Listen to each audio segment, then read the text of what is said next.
দেশের রাজনৈতিক পট পরিবর্তনের পর থেকেই বাংলাদেশি রোগীদের আনাগোনা উল্লেখযোগ্য হারে কমেছে প্রতিবেশী দেশ ভারতে। গত বছর চিন্ময় ইস্যুকে কেন্দ্র করে দেশটির বেশ কয়েকটি হাসপাতাল এবং চিকিৎসক সম্প্রতি বাংলাদেশি রোগী দেখানোর বিষয়ে নিষেধাজ্ঞা আরোপ করার পর থেকেই ভারতমুখী রোগীর সংখ্যা উল্লেখযোগ্য হারে কমেছে। ভারতের স্বাস্থ্য মন্ত্রণালয়ের তথ্য অনুযায়ী প্রতি বছর প্রায় ২৫ লাখ বাংলাদেশি রোগী চিকিৎসার জন্য ভারতে যান এবং এ বাবদ বছরে প্রায় $৫০ মিলিয়ন খরচ হয়। তবে সাম্প্রতিক রাজনৈতিক ও সামাজিক পরিবর্তনের কারণে বাংলাদেশ থেকে রোগীর সংখ্যা ৭০% বেশি কমে গেছে। এই পরিস্থিতিতে চীন এবং তুরস্ক বাংলাদেশের স্বাস্থ্য খাতে বড় বিনিয়োগের আগ্রহ প্রকাশ করেছে। চীনের রাষ্ট্রদূত ইয়াওয়েন সম্প্রতি ঢাকায় বাংলাদেশের পররাষ্ট্র উপদেষ্টা মোহাম্মদ তৌহিদ হোসেনের সঙ্গে বৈঠকে ঢাকায় আন্তর্জাতিক মানের হাসপাতাল নির্মাণের প্রস্তাব দেন।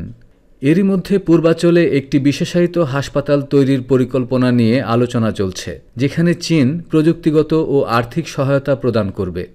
মন্ত্রণালয় সূত্র জানায়, চীনে পররাষ্ট্র উপদেষ্টার প্রথম দ্বিপক্ষীয় সফরে বাংলাদেশি নাগরিকদের উন্নতমানের চিকিৎসার জন্য চীনের কুনমিংয়ে ৩ থেকে ৪টি অত্যাধুনিক হাসপাতাল নির্ধারণ করে দেওয়ার অনুরোধ জানাবে ঢাকা।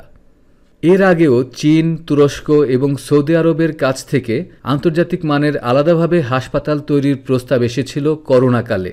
সে সময় ৩ দেশই তাদের প্রস্তাবে বলেছে, বাংলাদেশ থেকে প্রতি বছর যত মানুষ উন্নত চিকিৎসার জন্য বিদেশ যান তাদের কথা মাথায় রেখেই এদেশে আন্তর্জাতিক মানের হাসপাতাল তৈরির আগ্রহ তাদের।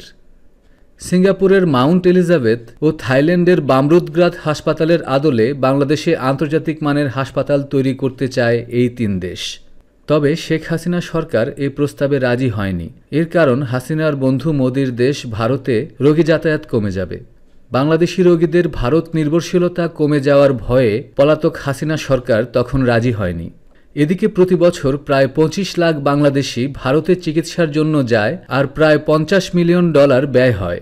এতে সেখান থেকে বিপুল পরিমাণ বৈদেশিক মুদ্রা আয় করে ভারত, আর আন্তর্জাতিক মানের হাসপাতাল তৈরি হলে ভারতের উপর থেকে চিকিৎসা খাতে একক নির্ভরশীলতা কমে যাবে বাংলাদেশিদের। বিশেষজ্ঞরা বলছেন, এই উদ্যোগ বাস্তবায়িত হলে বাংলাদেশের রোগীদের ভারতের উপর নির্ভরশীলতা অনেকটাই কমে যাবে।